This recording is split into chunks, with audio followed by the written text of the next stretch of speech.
Nakaantabay ang iba't ibang grupo para tumugon sa pangangailangang medikal ng mga kalahok sa Pista ng Nazareno. Kanina nga, kakaumpisa pa lang ng prosesyon, maraming deboto nang nahilo at nasugatan. Makibalita tayo kay Roland Umangay. Bahagi na ng pamamanata ng bawat deboto ang pagsubok na mahaplos o malapitan sa prosesyon ang imahe ng itim na Nazareno. Pero kadalasang kapalit ng kagustuhang matupad ang kanilang kahilingan, ang sakit ng katawan.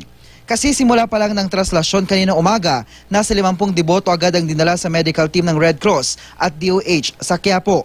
Marami sa kanila ang nahilo dahil meron silang diabetes at hypertension. May mga nasugatan din ng bubog at alambre dahil naglakad ng nakayapak.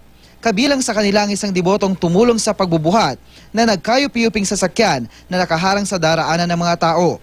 Nasugatan din ang kamay ng ilang sumampa sa likuran ng andas. Nasira kasi ang decorative metal na bahagi ng krus at dito napahawak ang ilang deboto. Inalis na ang nasirang metal para wala nang masugatan pang deboto.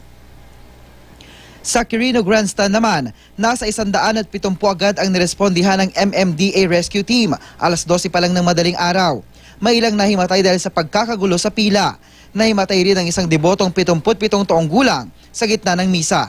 Nagpumilit daw ang matandang dumalo sa Pista ng Nazareno kahit mahina na dahil matagal na raw niya itong panata.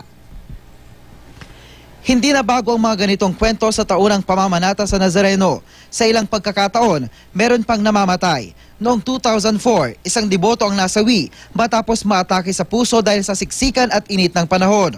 Taong 2006 naman, marami ang nasugatan dahil sa stampede.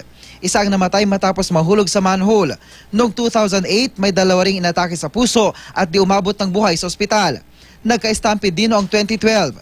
921 ang nasaktan at noong nakarang taon, mahigit 1,000 ang nasugatan. Roland Umangay, Nagbabalita, Pilipinas.